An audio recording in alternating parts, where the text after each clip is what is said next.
We've got a lot to do today. We've got some specific updates, and then we're going to sign a number of bills that we have bill sponsors as well as supporters here with us today. First, I want to talk about tianeptine. Today, I signed an emergency regulation classifying all products containing tianeptine, also known as gas station heroin, as a Schedule 1 controlled substance. This drug has been available online and in convenience stores and gas stations. It has no known medical use. This action stops the sale of this unregulated drug in Kentucky, which is known to produce opioid-like effects. It has been linked to serious harm, overdoses, and death, according to the Food and Drug Administration. Cases described in medical journals, calls to poison control centers, and reports to the FDA suggest this drug has a significant potential for abuse. People with a history of opioid use disorder or dependence may be at particular risk, according to the FDA. So today, Kentucky has become a safer place. Until now, someone looking for a heroin-like high could walk into certain places or buy this harmful product online. We're committed to protecting Kentuckians from this type of harm, and if someone is struggling with abuse, we want to be here to help. Resources for addiction and recovery include the Find Help Now KY website, the Kentucky Opioid Response Effort, or CORE, which also has a website, or you can call 1-833-8KY-HELP. Tomorrow at 11 a.m. here at the Capitol, I'll be hosting a news conference to talk more about the state's response to addiction and recovery, as well as sign some good pieces of legislation passed by this General Assembly that is helping us support these efforts. Second, it seems like we have one of these updates just about every week, upcoming weather. The National Weather Service and Kentucky Emergency Management are tracking a heavy rain event expected to peak tomorrow evening and continue through Friday night. The National Weather Service is highly confident about potential flash flooding and minor to moderate river flooding. The most impacted areas are on the north side of Kentucky, as you can see on the map. That's especially the orange to yellow. And that's along the Ohio River and into southern Indiana. There's also the potential for strong and severe thunderstorms Friday afternoon and evening with damaging winds, large hail, and the potential for isolated tornadoes. As we recently learned, knowing the situation early and taking all the necessary precautions can have a major positive impact. We have been through so many weather events, whether it was the tornadoes in the West in December of 2021, the flooding in July of 2022 in the East, the polar plunge right around Christmas, this latest storm that came through with thunderstorms, tornadoes, and a windstorm behind it. What we have learned is when we know about these ahead of time, if we can get the word out, and I know our news stations and meteorologists are going to be doing that, we can encourage people to take steps to be home and be safe. We've lost far too many people to weather events. We don't want to lose one more. Here are a few things that we can do before going into tomorrow's storm. Number one, know your risk of flooding by going to floodsmart.gov. Second, have a plan for getting to higher ground quickly if the need arises. Third, have multiple ways to receive flash flood warnings from the National Weather Service app, NOAA Weather Radio, and by signing up for community alerts. Remember, never walk or drive through flooded roadways. What you ought to always remember is turn around, don't drown.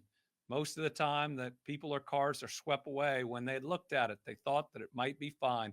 Please don't take that risk. Next, a little economic development news in terms of really innovative programs to try to address our teacher shortage. You know, Kentucky continues to break economic development and job creation records with historic investments like the Ford SK Blue Oval SK project in Hardin County and Envision AESC in Bowling Green. Earlier this month, we learned that last year we set the lowest annual unemployment rate in our history. But beyond recruiting new businesses to Kentucky and encouraging existing businesses to expand, we know we have to have an educated and skilled workforce to continue building on our economic development success. That's why we signed 5 bills yesterday, all of which attempt new strategies, good ideas out there from legislators, from the community on how we can continue to create the best workforce in America. But we know that our workforce efforts begin with our teachers and in our classrooms. Teacher recruitment and retention has been a top priority for this administration since day one. And today, I'm excited to highlight a trailblazing effort by the Nelson County Schools to tackle this critical workforce issue. In partnership with Western Kentucky University, the Nelson County Schools has received state and federal approval to launch a first of its kind apprenticeship program. This program will allow students to enroll in dual credit curriculum at Elizabethtown Community and Technical College and WKU, earning up to 59 hours of college credit while still in high school. Not only will they begin earning college credit while they're still in high school, they're also going to earn a paycheck. The paid youth apprenticeship will start during the student's junior or senior year of high school. Upon their high school graduation, these student apprentices will continue to be paid employees of the Nelson County Schools while enrolling at WKU to complete the remaining 61 hours they need to graduate. At the conclusion of their 2-year student teaching style experience at Nelson County Schools, students will attain their bachelor's degree and Kentucky teacher certification, completing a total of 6,000 hours of coursework and on-the-job training. This apprenticeship program provides a streamlined pathway for high school students to become classroom teachers. It'll serve as a national model to address the teacher shortage by growing the next generation of educators right in their very own school district. In addition to Nelson County, the Grayson County Schools also piloted an education technician apprenticeship 3 years ago with the intention of growing their own teachers.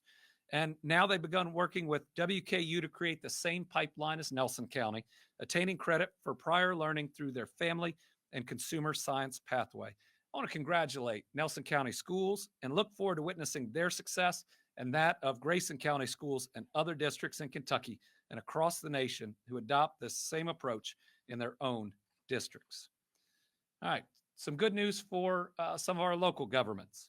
Today, I'm announcing I've approved more than $1 million in discretionary transportation funding to 6 counties that need the funding for road repairs. The counties receiving this new round of funding are Davis, Knott, Lyon, Robertson, Simpson, and Trimble counties. Our communities need safe, well-maintained local streets and roads in order to thrive. This funding I'm announcing today will make a positive difference in these communities. For example, Davis County was approved for $325,000 for badly needed resurfacing on a section of Griffith Station Road. That's a road that connects the Stanley area of West Davis County with an industrial area off Kentucky Route 331 near Owensboro. Industry has expanded dramatically in this area, but one section of the roadway has deteriorated, and the combined effects of industrial growth, increased consumer traffic, and poor drainage have left it in very poor shape. This funding will help Davis County replace a so-called chip and seal surface with new asphalt that can better handle the increased traffic. Likewise, Lyon County has been approved for a little over $35,000 towards the cost of repairing a local road. In its application, Lyon County said the road has not been paved in at least 20 years, and it needs a replacement of a broken culvert for businesses and Kentuckians who live nearby. Similar stories can be found in the other counties receiving dollars today. Local roads and streets are vitally important to Kentuckians that travel them every day to get to work, drive their kids to school, to get to church. In the end, this is about public safety, and we're glad to provide this support. All right, let's give an update on Eastern Kentucky flooding. To date, our sheltering program has 179 households in Eastern Kentucky that remain in 184 travel trailers. Now, the positive trend here is when people transition out of travel trailers, they found more stable housing. So since last week, 10 of our families that we were housing have found that more stable housing. 175 trailers are occupied at 9 commercial locations, while 9 are on private sites. We have 4 people still sheltering in 1 hotel. 16 people are sheltering at state parks. Again, that was down from our height of 360. Our parks have done a great job at taking care of our people. As of today, FEMA's approved more than $103.2 million in individual assistance. That's an increase of $460,000 over last week. Since March 15th, an additional 5 applicants have received the maximum grant of $37,900. That means 688 survivors have now received the maximum grant. That totals about $26 million. So continue to push for your claim. Do not give up. Contact one of our MARC multi-agency recovery centers and get help on your claim, because those that have worked with these centers are getting approved week after week after week. Normally, we see about $600,000 to $1 million new dollars going to Kentuckians who need it to rebuild their lives. These recovery centers have been extended until March 31st. I will say just about everybody we're working with right now are doing virtually, not in person, but they do call and work with these centers. After March 31st, we may go to a virtual model, but anybody who wants to come and sit down, work with someone in person, please look at the schedule that we have up right now. It rotates through counties, and please go in as soon as you can. If you need help, please call FEMA directly or go to our website, which can tell you how to get in touch with these groups. Team Eastern Kentucky Flood Relief Fund, over 41,500 donations, $13.2 million raised. To date, $440,000 has been paid in funeral expenses, because the first thing we do is grieve together. Over $4 million and $500 checks for survivors have gone out. That was a while ago to help people in need.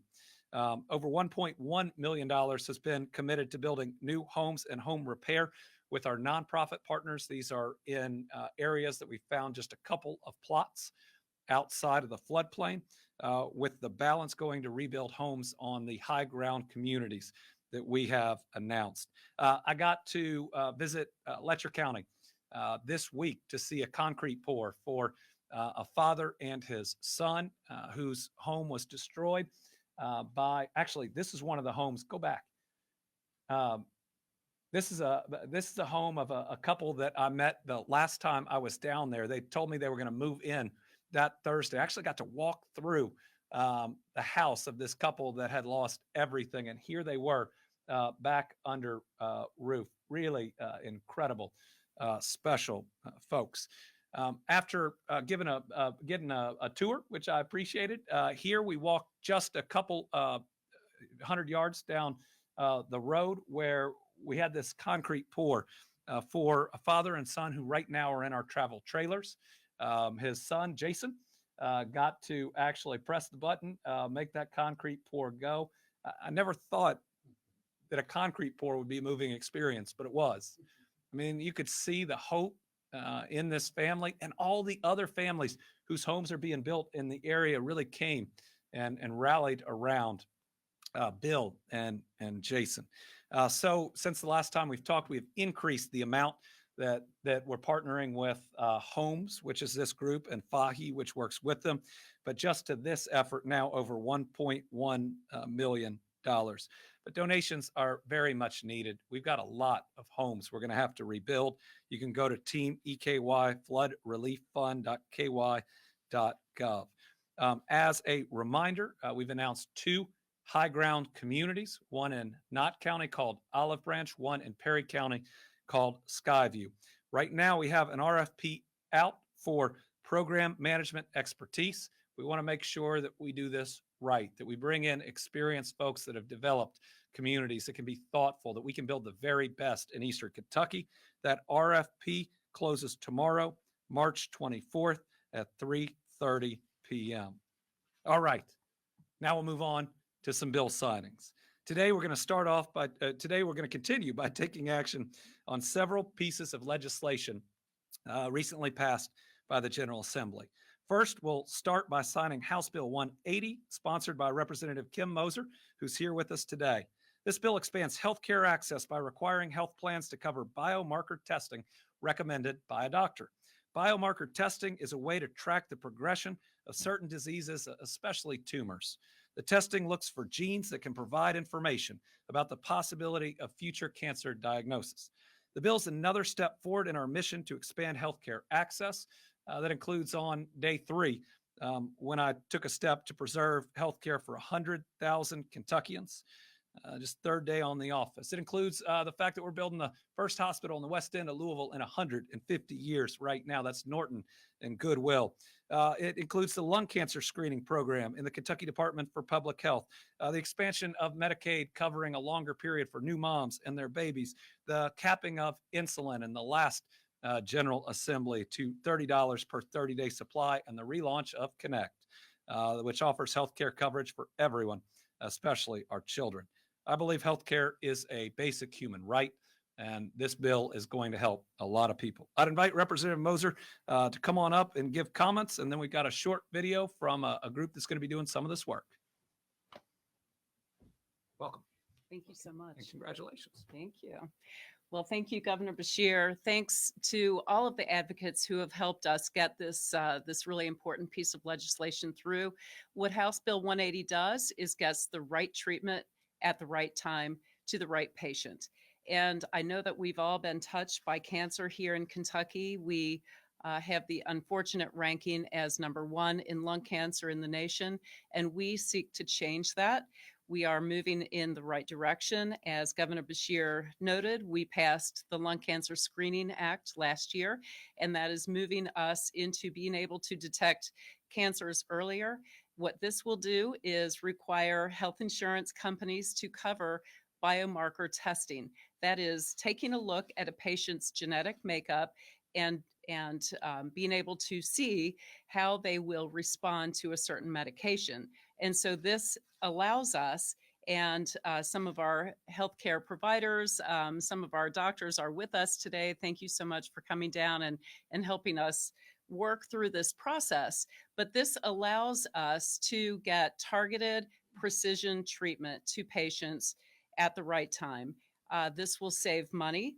This will save lives. It will mitigate the long-term health effects that we see from cancer treatments that may or may not work, and this period of instability for patients will go away.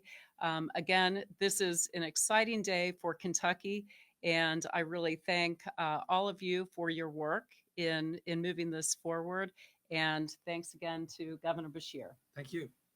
Thank you. Now let me All introduce right. the video, and then we'll sign it. Sure. Yeah. We also have a message from a pretty special person and company. Tony Remington is the Chief Executive Officer and co-founder of Gravity Diagnostics in Covington. If that sounds familiar to you, it's because this was one of the most important companies to helping us get through this COVID pandemic. When it hit, Kentucky wasn't a state that had one of those major labs like some of our Western states. And Gravity Diagnostics, at that time, a small, newer company, worked around the clock, day in and day out, contracted with us early, started out supporting our own lab, and then expanded at an incredible pace. We could not have done what we did. We could have not been the model for drive-through testing, which we were, pushed out all throughout the nation. Without this group, there are a lot of people alive today because of the work of Tony and Gravity Diagnostics.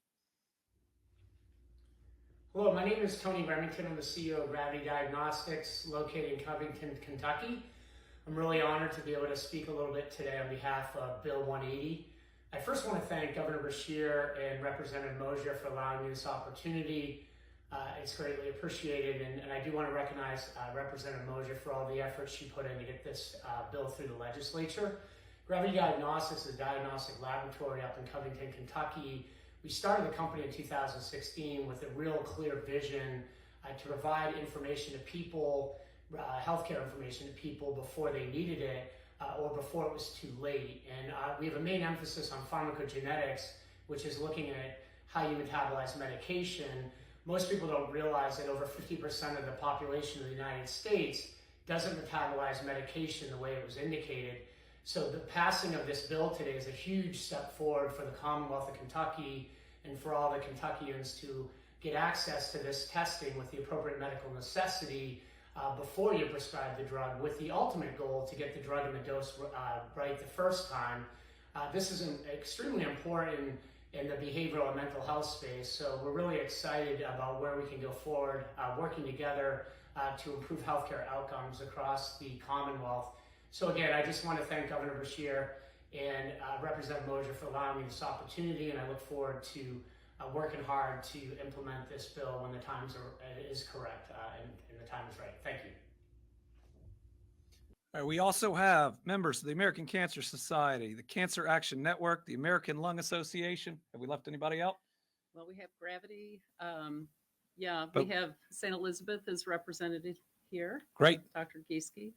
And I know that a lot of our friends from Markey Cancer Center Right. have been really instrumental. Great. If you all would like to join us, we will now sign House Bill 180 into law.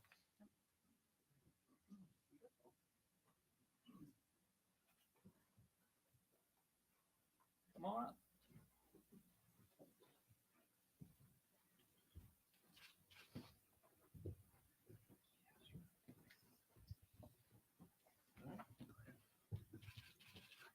It's always good to double check. Yes. All right, let's move forward.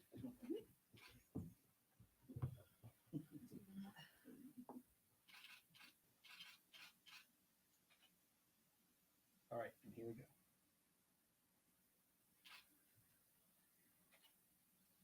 You all will be able to remember this date, 3/23/2023. Congratulations. Thank you so much. Thank you. Thank you all very much. Sir. Appreciate it. And then we got to turn. We can get it done. Jason? Thank you, Governor. All right. Thank Appreciate you. it. Thank you. Thank you.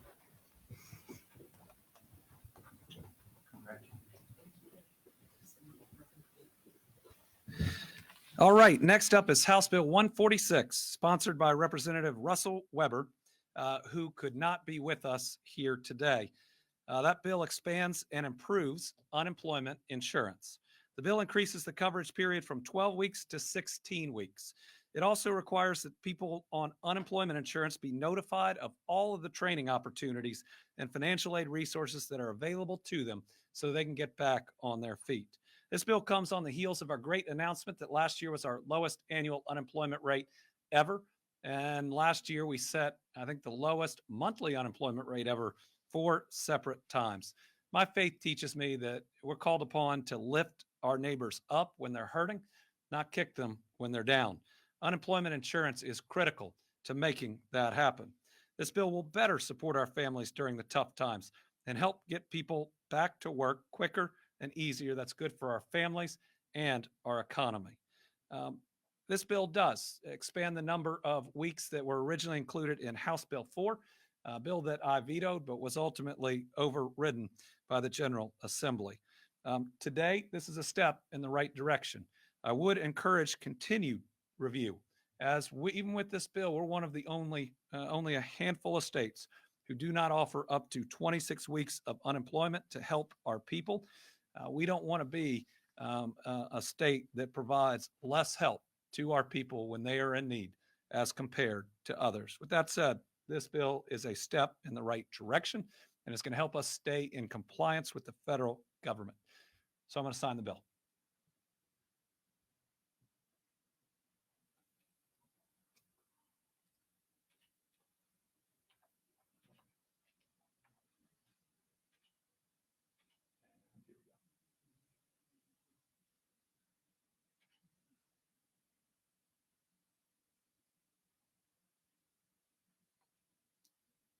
Save this for the sponsor.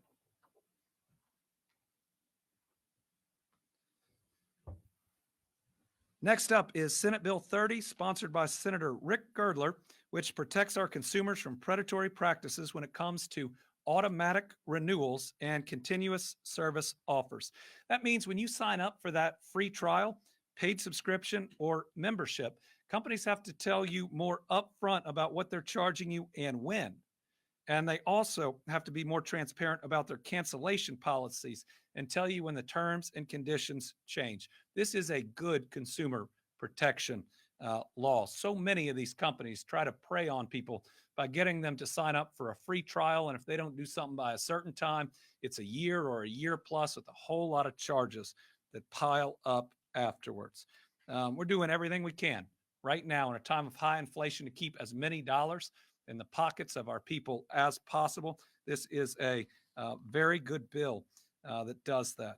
I'd invite, do we have Senator Girdler here today? But we do have Susan Westrom, who has supported this legislation and sponsored it in the past. Representative, would you come say a couple words about it?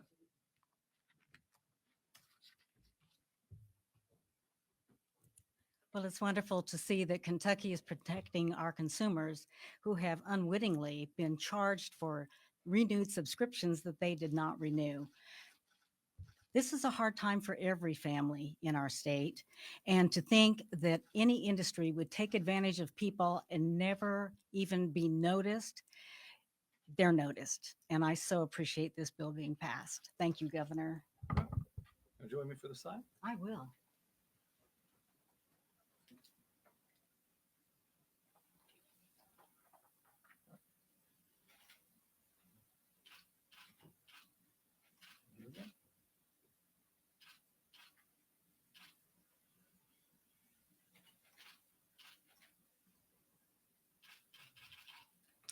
Congratulations. Thank you. I appreciate it so much.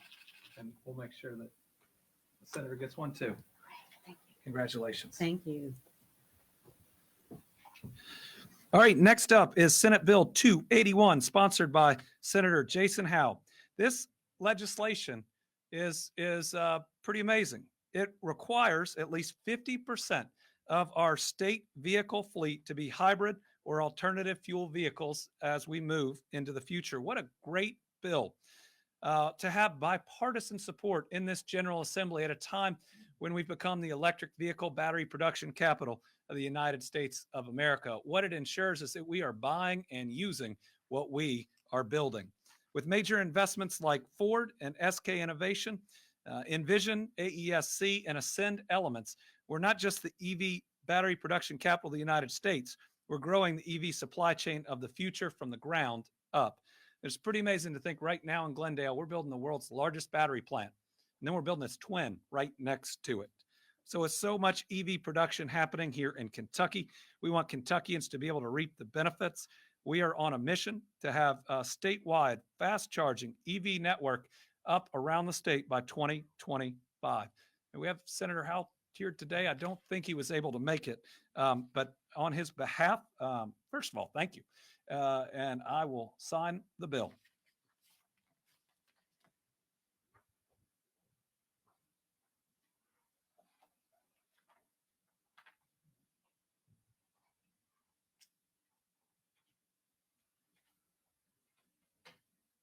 I'm smiling like there are other people here with me.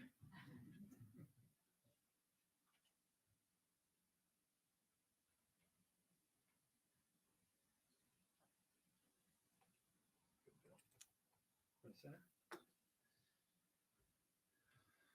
All right, next up is House Bill 544, which is sponsored by Representative Rebecca Raymer.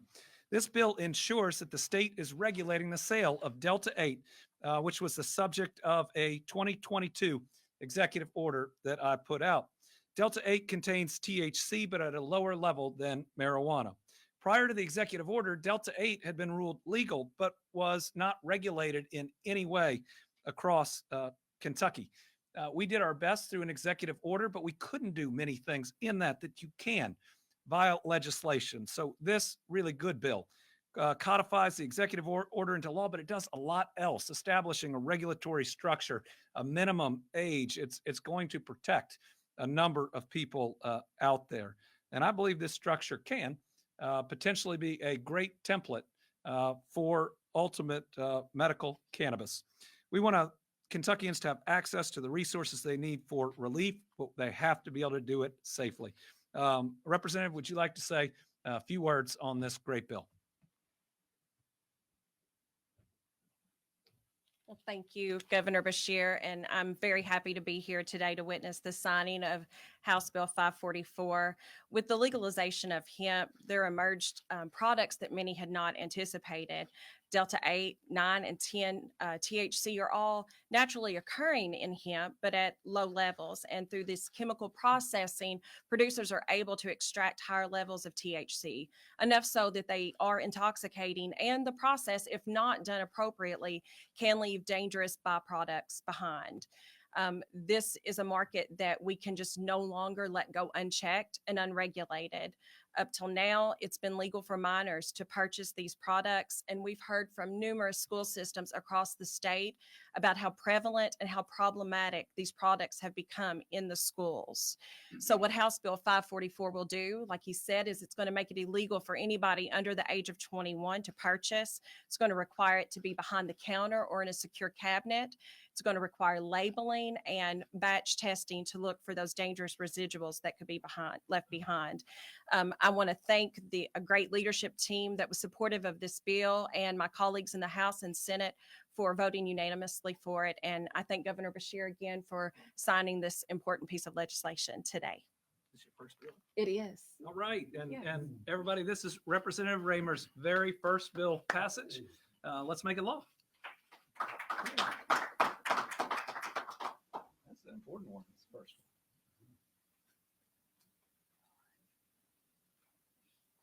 All right. 544. That's right.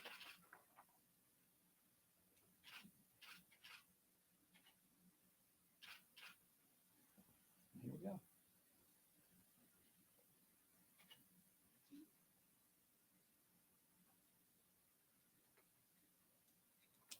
Congratulations. Thank you so much. You're very welcome. All right. Next, we're going to talk about House Joint Resolution 76, which deals with our state parks. It was sponsored by Representative Jason Petrie, who could not be here with us today. The bill provides some much needed funding, $40 million towards campground upgrades, $20 million towards utility upgrades, and $6 million towards broadband and Wi-Fi upgrades. We are still, however, working with the General Assembly because what we don't have right now is funding for deferred maintenance. Without that funding, which we hope to get by the end of the session, we will have some parks that will no longer be safe in our lodges for people to stay at. You look at the foundation issues at Jenny Wiley State Park. We have a major concern without dollars freed up in this session that we may not be able to house people in that lodge, which would cause a major economic issue and hit Floyd County and the surrounding communities. Barclay also needs some repairs very badly. So today we have Commissioner Russ Meyer to talk more, first of all, positive about this bill, but we also want to be very clear on what else really needs to be done in the last several days. And I will say we have had leadership in both chambers reach out and say, what's still out there that we really need to make sure we get done. This is at the top of our list. Russ? Thank you, Governor. Thank you all for being here with us today. Again, thank you, Governor Beshear, for your support of Kentucky State Parks. We appreciate all you do for us and your understanding of our needs. I'd also like to thank the General Assembly for approving the funding in support of upgrades towards campground utilities and Wi-Fi. Thank you to the communities that house and support our parks and provide us with employees and local resources. Most importantly, I'd like to thank the parks employees, from those in the central office to the workers at each individual state park. You all have been through the biblical level of challenges, from floods and tornadoes to the pandemic, while continuing to serve guests at a very high standard. This funding is a great start for critical improvements. Of course, we have other important needs on our list that we'd like to see addressed in the future to keep our parks competitive and to continue to draw tourists in high numbers. Kentucky State Parks has aging infrastructure and lodges that are now reaching 60 years old. Some notable parks and lodge systems that are in immediate repair are Jenny Wiley, as the governor noted, and Lake Barkley. Jenny Wiley, which housed our flood victims in Eastern Kentucky, as many of our parks in Western Kentucky during the tornadoes, our parks have become more than just state parks, as they've always been a huge part of the communities which they stand. They've become a shelter, a place where people, when they had nothing, they could come have a place to live, a warm meal. So we're happy to have those and proud of those responsibilities that we've taken on.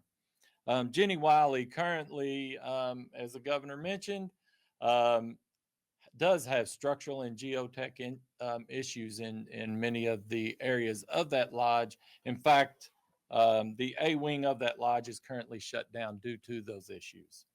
12 rooms, big impact on that community, big impact on the tourist draw in that community, and revenues for Kentucky State Parks. Lake Barkley, which also, as I mentioned, housed our tornado victims in Western Kentucky, needs major structural repairs, a beautiful gym in Western Kentucky that we do have to reinvest in. And currently, we have 8 pools shut down within our state parks. Our pools not only serve as a revenue generator at those state parks, they serve as a community purpose for our local communities, which will be sorely missed this upcoming year if we don't step up and do something about them. So our parks do so much, as we've said. They provide employment for communities across the Commonwealth. They build tax revenue, and they contribute to Kentucky's cultural legacy. Thank you, Governor, for today's acknowledgement and for recognizing the importance of our parks. We pledge to continue the good work and to implement these projects promptly. Thank you. Yes, sir.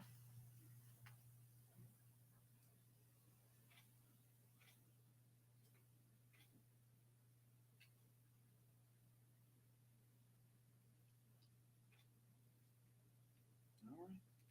Thank you very much. Thank you so much. Yes, sir. Good work. Yes, sir.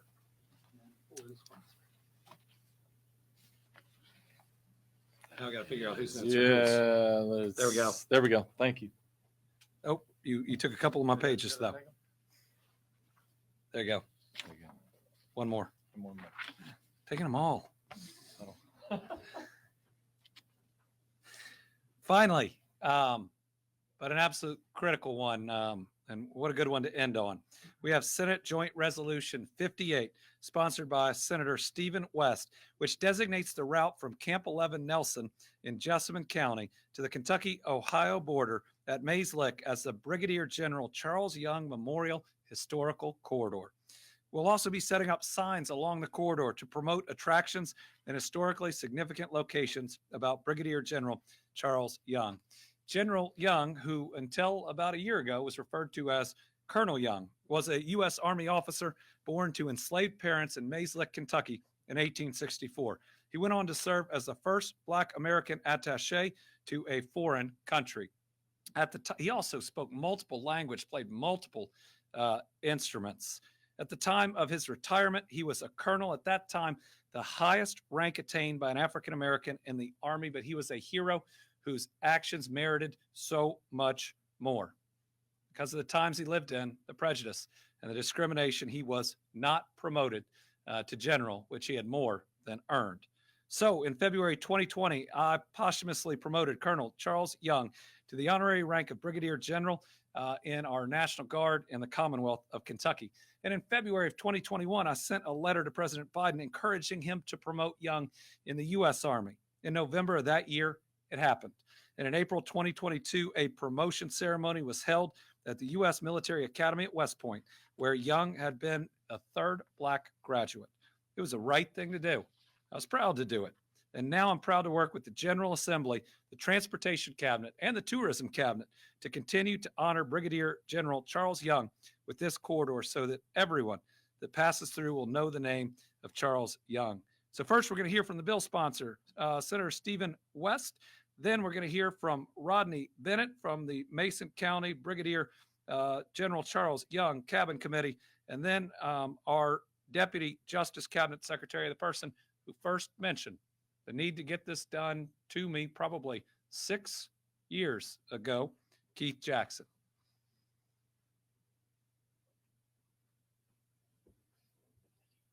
You're welcome. Thank you. Thank you, Governor, for this signing this resolution today. And I'm proud to be here today and proud that we got to this point where we could have this resolution. And I'd like to thank, first off, Senator Neal for including me in this effort. This was really a lot of his work in the Senate. He brought me along because General Young resided in my district, Mason County, which is rich, not only rich in history, but rich in African American history. This is part of a joint effort with the state of Ohio. It's been a long time coming, but we're going to connect Jessamine County, Camp Nelson, with the Buffalo Soldier Monument in Ohio and make this corridor. And hopefully this will showcase some of the African American history in Kentucky and Ohio. And it just so happens, I know Mr. Meyer just left, but the corridor also intersects with the Bourbon Trail a little bit. So hopefully we'll get some tourism in both directions, African American history and bourbonism. But amazing person. General Young was an amazing person. And I'm proud to represent the district where he resided and where it all started. Thank you, Governor.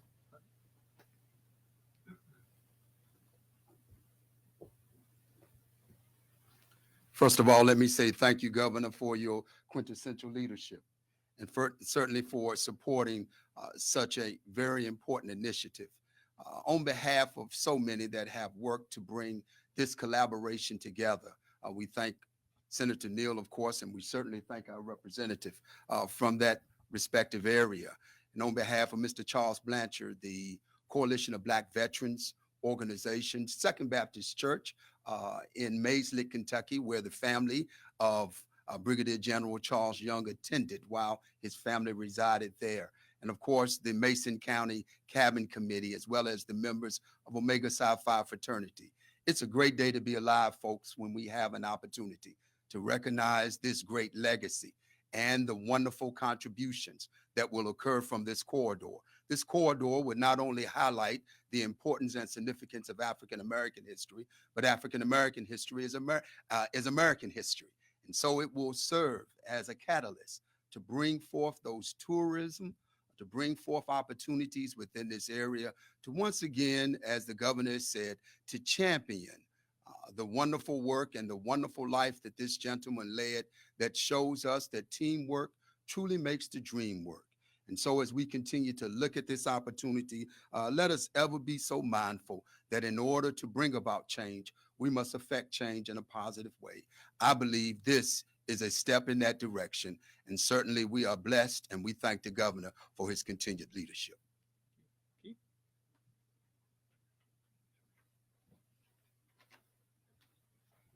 Try not to mix up our notes. There you go. All right. As a young boy growing up in Lexington, Kentucky, I would oftentimes meet my friends and cousins and neighbors in Charles Young Park to play basketball, to burn off energy and do the things that kids do. It was also where I learned that Charles Young represented an honorable and esteemed career as a Army officer. He was a representative of Black Americans that served our country, and that he was from Mayslick, Kentucky, right? And it also led me to follow one of my dreams. One of my dreams was to become a member of the United States Army, much like my dad and Colonel Young. And shortly after I became initially the Commissioner of Veterans Affairs, Governor Beshear and at the time J. Michael Brown, the Secretary of the Cabinet, pulled me to the side and said, "It's long overdue that the nation and the Commonwealth of Kentucky recognize Charles Young for his efforts and his work." And he agreed that the governor at that time agreed that his administration would be the one that advocated for Colonel Young to be posthumously promoted to Brigadier General. And we worked a plan to get him promoted in the Commonwealth of Kentucky to Brigadier General. And because of Governor Beshear's persistence, because of his belief, because of his tenacity, we were able to not only promote him to Brigadier General in the Commonwealth of Kentucky, But as he stated with his letter to President Biden, we were able to formally get him promoted to the rank of Brigadier General in the United States Army, which is beyond the dream that I had when he first put that task upon me, and I'm proud to be a part of that. So as Black Americans, both men and women, we continue to break barriers. But Brigadier General Young was the reason why many of those barriers were broken. His efforts make us proud. His efforts continue to be recognized, and his legacy is one that deserves to be made in history. And now, because of Governor Beshear and what he fought for to honor one of a kind leader of true character, and thanks to the General Assembly, the General Assembly support, we officially have created the Charles Young Corridor. And the significance of that also is that, Charles Young's father joined the Union Army at that time, and they were actually trained. The 5th and 6th Colored Regiment was trained at Camp Nelson. So when we have the Camp Nelson run beginning, and then we end in Majorlick, we have a lot of history. We have a lot of history of African Americans. My great grandfather was also trained at this same area, and so by naming this stretch of Kentucky roadway, ensures that Brigadier General Young will be recognized from now on. I encourage all Kentuckians, some of who may be the next trailblazer, to visit, as the senator said, visit this area and make it not only historical, but a significant part of Kentucky's history. I want to thank you, the family. I want to thank the governor, of course, and the General Assembly for making this dream come true. Thank you.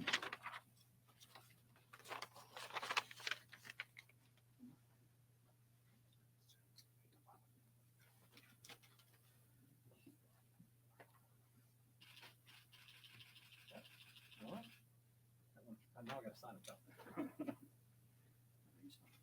Look up.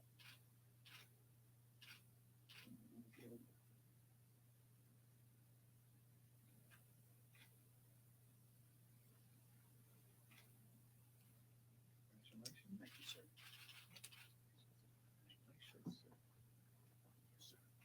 Congratulations. Thank you.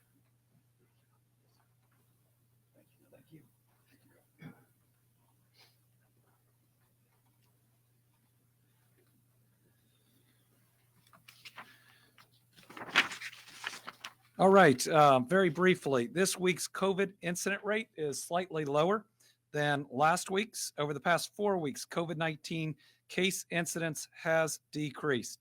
Since last week, the number of COVID-19 patients that are hospitalized in the ICU or on a ventilator has decreased. We might now have less reporting than we did in the past. That's possible. But what we have reported to us is some of the lowest numbers of people hospitalized in the ICU or on a ventilator, and that's good news. All right, and this week's team, Kentucky All-Stars. Kentucky students work hard to excel in school and in life, something I know all too well as a dad of 2 public school kiddos. One of the most important things we can do for our kids is to recognize their hard work and their success. It's also really important that we give them experiences and opportunity to learn and grow within their education. A program that does all that and more is the Governor's Cup, an academic competition across Kentucky that includes students, coaches, teachers, volunteers, parents, and caregivers from our schools. On Monday, I was proud to celebrate those students and those that helped them along the way in the Governor's Cup. And the award ceremony was in Louisville. I was impressed by the students I met. Their dedication, teamwork, and commitment was really inspiring. So today, I'm proud to name them Team Kentucky All-Stars. My Aunt Mary Ann was on the board of this program all the way up until her passing about a year and a half ago. It was so important to her that Steve Beshear showed up all 8 years to give out these awards. And I'm honored to do it in her memory and because it's the right thing to do. And while this was her second year not being able to be there, we did welcome her first grandchild just the week before. And we're all going to wrap our arms around that family. And I'll be a part of helping to raise her grandson. Today, I'm really proud of these Governor's Cup kiddos. They have done, they're young adults, they're not kids. They have done amazing work. They are so smart. Our future is so bright. And I want to thank KAAC and all the work that they do. All right, we got a bunch of journalists today. There must be things going on. So we'll start with Olivia from the Courier-Journal. So we continue to work through the bills. 100 plus of them passed.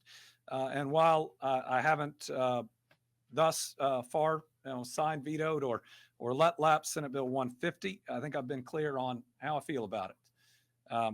I believe Senate Bill 150 tears away the freedom of parents to make important and difficult medical decisions for their kids. It tears away the freedom of parents to do what those parents believe is best for their kids, and instead has big government making those decisions for everyone, even if the parents disagree.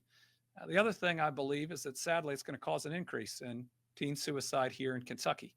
You look at the American Medical Association, the Trevor's Project, and all the data is very clear. Now, we should be in the business of preventing teen suicides and never contributing to it.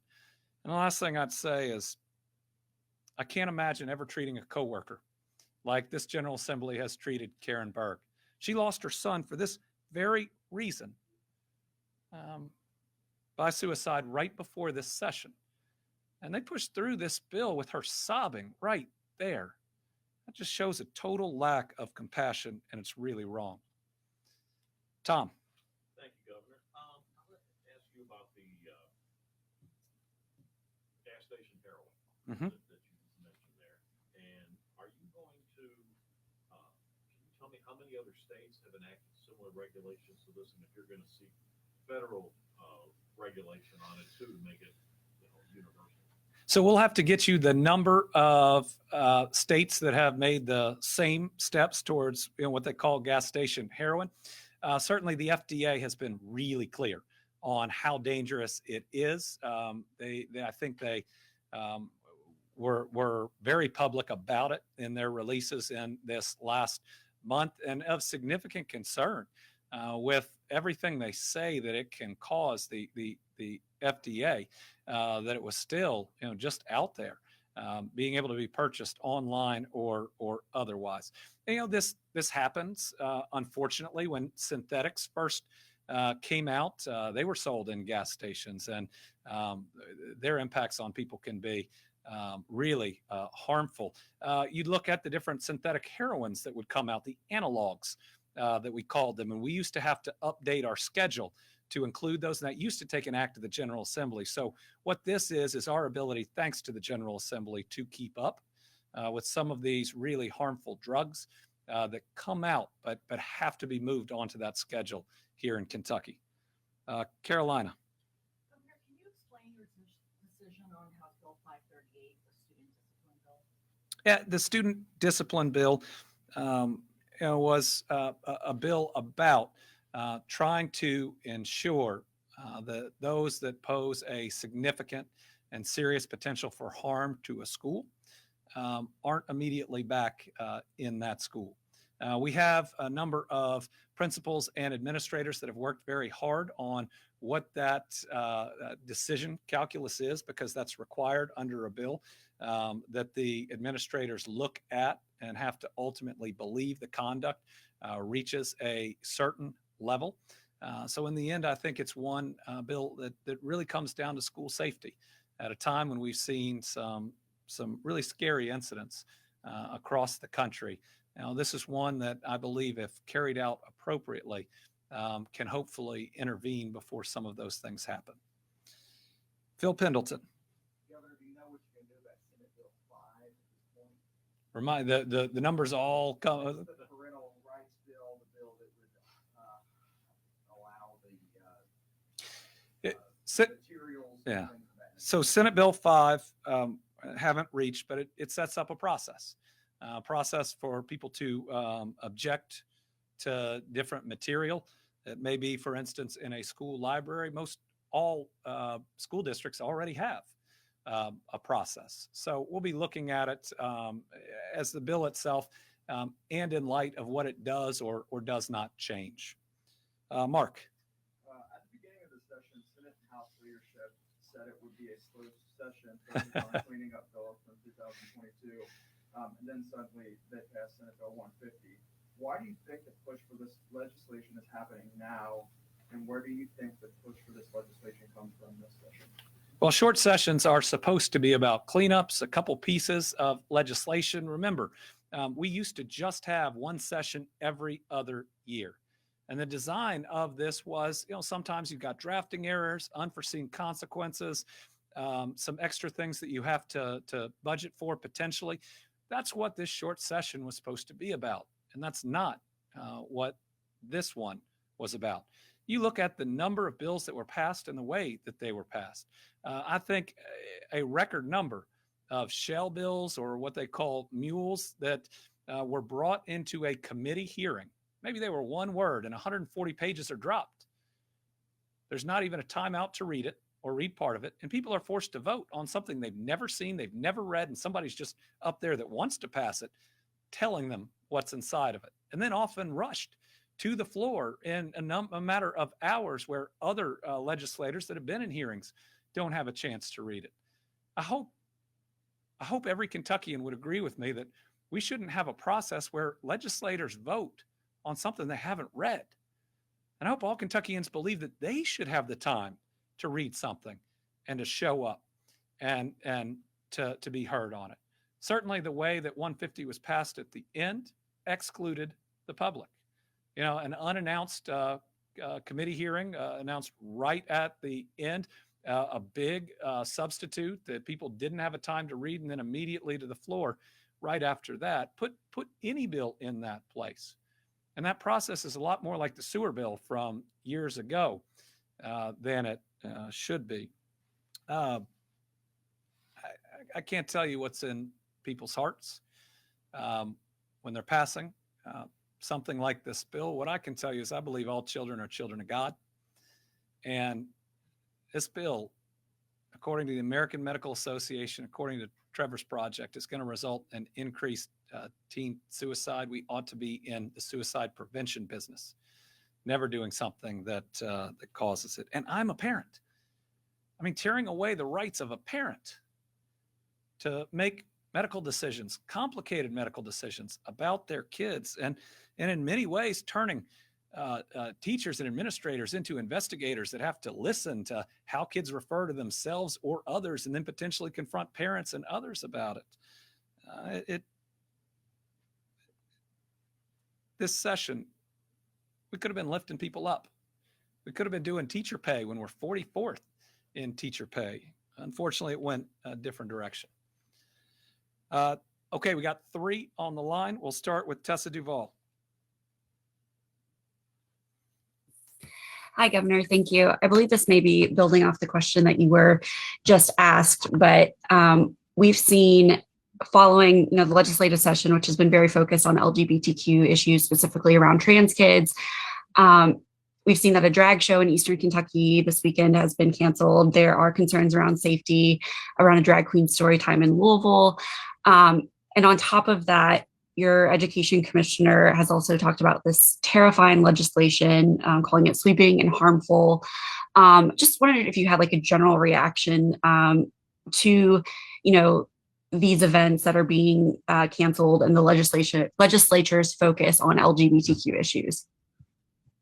Well, let me first just add one nuance. Jason Glass is the education commissioner, not my education commissioner. He is chosen by the Board of Education, which do an independent review. I was not consulted about who their finalists were or who they were going to hire. It was a process that the governor nor the General Assembly were involved in. Now, I get because it's a campaign season that people are going to try to use terms like yours or theirs. He is the education commissioner. Listen, violence and threats are never justified against people. The use of violence to try to push your views on to others is wrong, and it's wrong in any and every circumstance.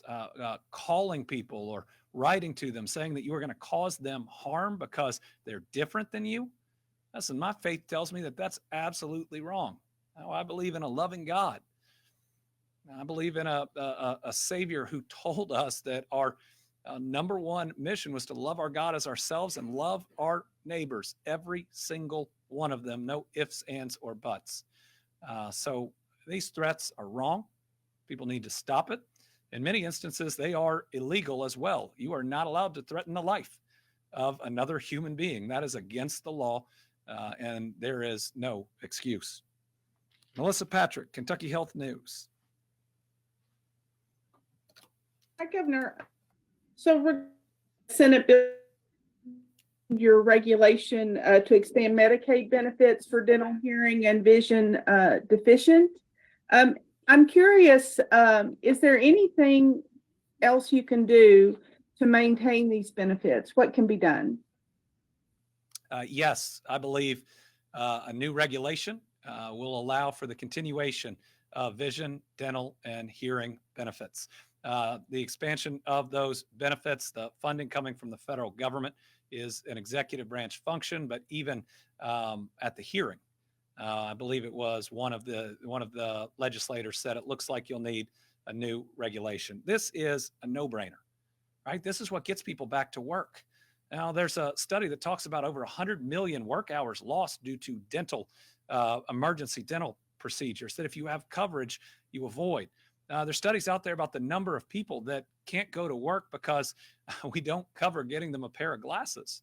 And then think about safety on the job site. You know, a ton of Americans, I was looking at a statistic earlier, it's enormous, suffer from hearing loss. And to be able to get to the job and to do it correctly, you need to have that type of coverage. Again, if we care about workforce, right?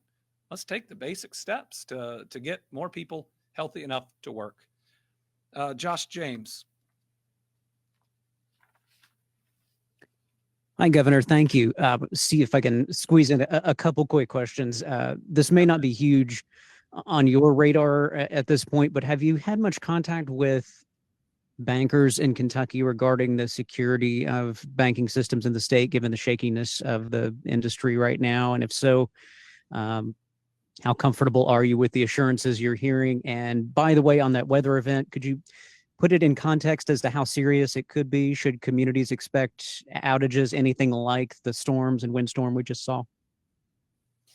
So let me do that in reverse order. Can we put the slides back up? The weather event that's coming Thursday night and Friday is projected to be serious, primarily in terms of potential flooding, but there is the potential for high winds and for tornadoes. There's still a lot of work that has been done to temporarily get power up across the Commonwealth. It could result in outages.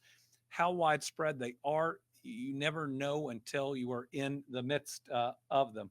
I think we will see, in many ways, two parts of this, Thursday night being a big one, and then we'll be tracking and providing updates on what Friday can be too.